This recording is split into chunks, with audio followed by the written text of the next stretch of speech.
Today, the one thing that I wanted to talk about, and this is a topic that I think applies to a lot of people, is I want to get into talking about all or nothing thinking briefly.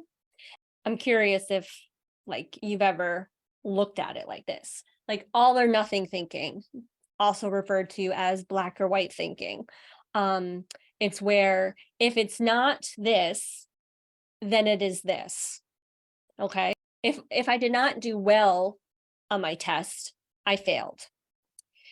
Mathematics is a very objective subject. There is a right answer, and if you don't have the right answer, you have the wrong answer. Like that is very all or nothing, black and white, yes or no.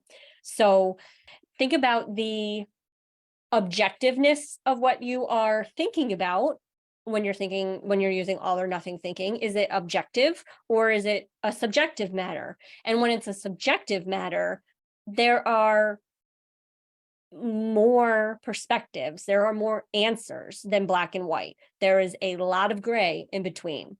If you look at the scale, the nothing area would be 0 and the all would be 100. Okay. And when you think about that, there are 99 numbers between 0 and 100. So that's that. If that is what resonates with you, remember between yes and no, there's a space of 99 numbers in between that. Being a success or a failure. Those aren't the only two options. There is a whole lot of gray area in between that you can be very successful, but still striving towards something. Maybe you're not at a 100 of success, but you could be at a 95. If you're not a success, that does not mean you're a failure. Lots of people that struggle with the gray or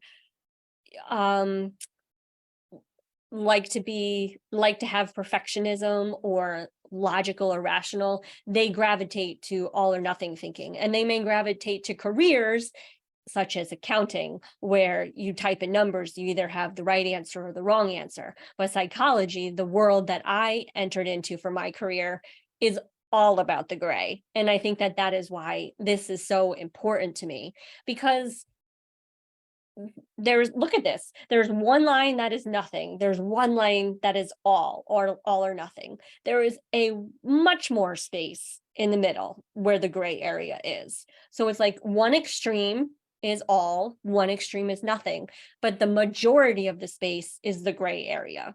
People often ignore the gray area or have a difficult time looking at the gray area.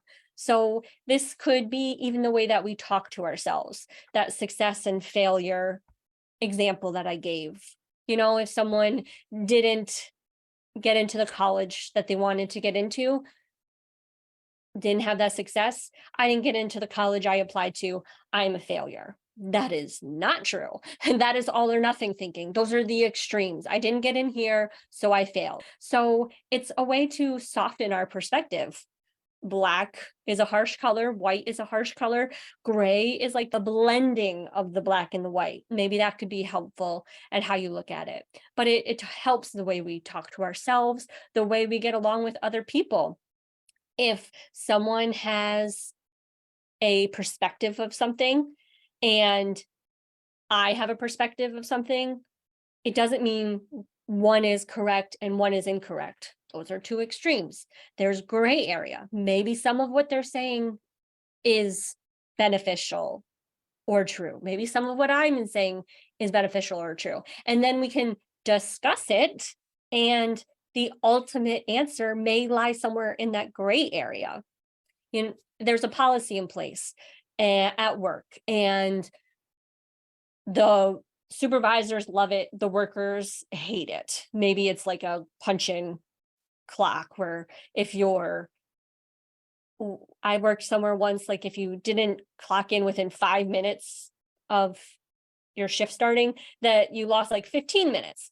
Like that doesn't seem legal. But anyways, the policy, it works for the supervisors, it doesn't work for the employees. Those aren't the only two options. There's a majority of the space in between those two options is gray, and that we can come up with a compromise. That's where compromises come from.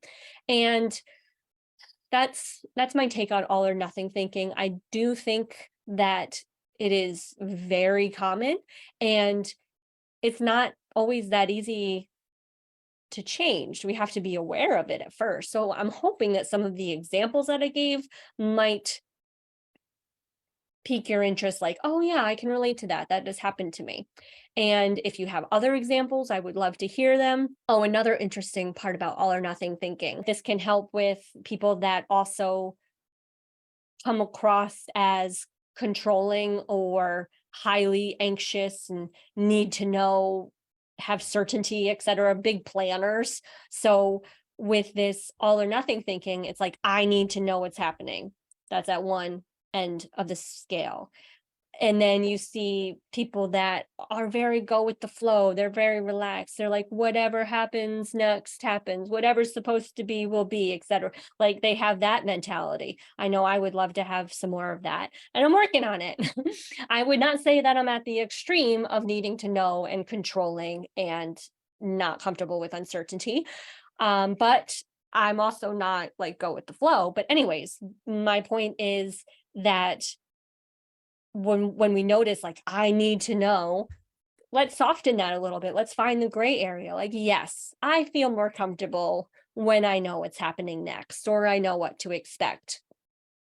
But part of me likes the construct of going with the flow and being okay with whatever happens. So I'm going to blend that into my current feelings. Yes, I'm feeling anxious, but I also am striving to be okay with uncertainty. Let me feel both. Let me blend the two together. Let me approach this circumstance with consideration for both, if that makes sense. I think that it can just help anxious people